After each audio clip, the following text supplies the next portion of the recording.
Good morning, guys and dolls. This is Karen Lohoff again, and I'm noticing that it seems like, to me, my head has grown larger. I can't quite fit everything in. So, hope you don't mind the talking nose. I have a little topic for you today that you hopefully will enjoy. I've talked about this before, so if you think, ooh, I've seen this before. No, you haven't seen this one before, but I must have talked about this in reference to something else at one time. I found a quote online while I was just kind of going around, you know how that is. And it was this woman talking about her 10-year-old boy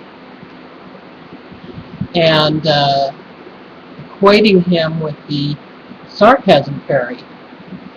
And then she said, I'm back living with my mom, so I'm in between two people with sarcasm. Now, I don't know that it went exactly like that, but that was pretty much what I got out of it. And then I noticed that the person who was being quoted was Melissa Rivers, and I'm thinking, Melissa Rivers. Then I realized that she must be Joan Rivers' daughter. And I will tell you that on my site here, annakaren.com, where I'm posting this video, and of course I may post it elsewhere at another time, but I had kind of like a quarter post there for a long time because I relayed that. I relayed a quote by Mike Dooley who talks about we all think happiness comes about by what we do have, and he says think about it and think about it after you've experienced a couple of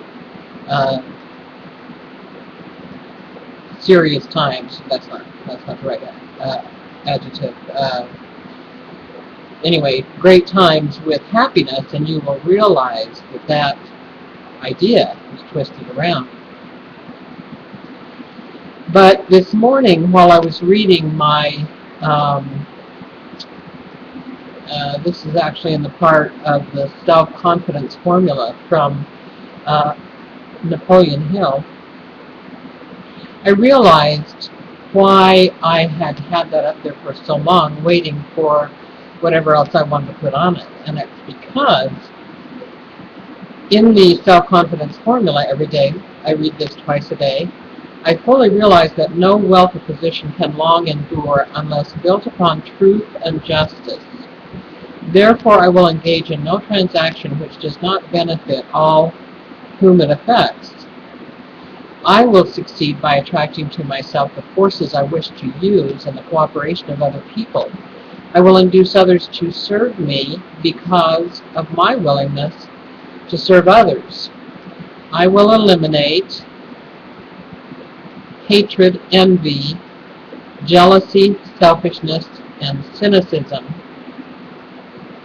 I was equating cynicism to sarcasm until I started reading about cynicism philosophy, which started around the time of Socrates in Greece and lasted about 600 years. And frankly, I got bored, but it's certainly different than I think of when I think of cynicism. But so maybe I was totally in error. But anyway, when she talks about sarcasm, I was thinking of Joan Rivers being the cynic.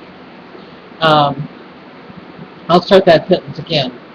I will eliminate hatred, envy, jealousy, selfishness, and cynicism by developing love for all humanity. Because I know that a negative attitude toward others can never bring me success.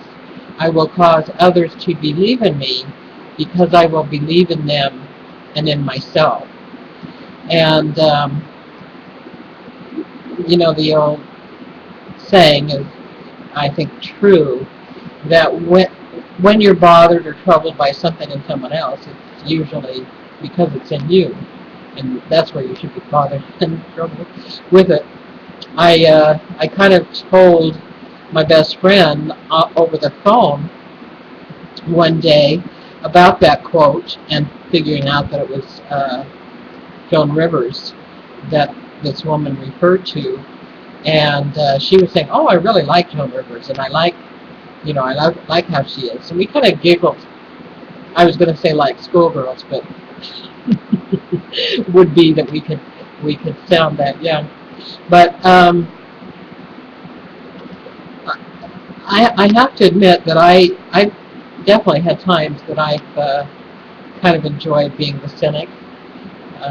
I associate that with a twisted muet and all that sort of thing. But as I read this, and as I read that sentence in particular about eliminating those kinds of things, and then noticed that the way he says to do it is by developing love for all humanity, which is really a huge stretch in my mind. I don't know if I'm unusual that way, but I am not the sort of person that sees myself loving everyone, and it's probably because of that cynicism. It could be. I don't think I have hatred. I don't show up later online confessing to hatred, but I have had to admit to envy and jealousy, and it's really only been probably in the last year, less than a year, that I've been able to concede that I can be a jealous person. Um,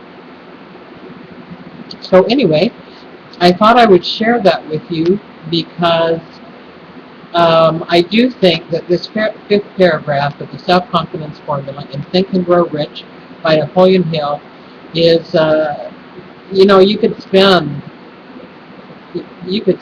a lot of your life attempting to be someone who causes others to believe in you because you believe in them and you believe in yourself, and just attracting the forces you wish to use. Attracting. Of course, I'm relating all these things and seeing how lengthy the time can be, that, for me anyway, to become the kind of person that I need to be successful, and the kind of person that I desire to be because of my heart. I need a lot of help, and I thought I'd share that with you in case you need a lot of help. Thanks. Bye.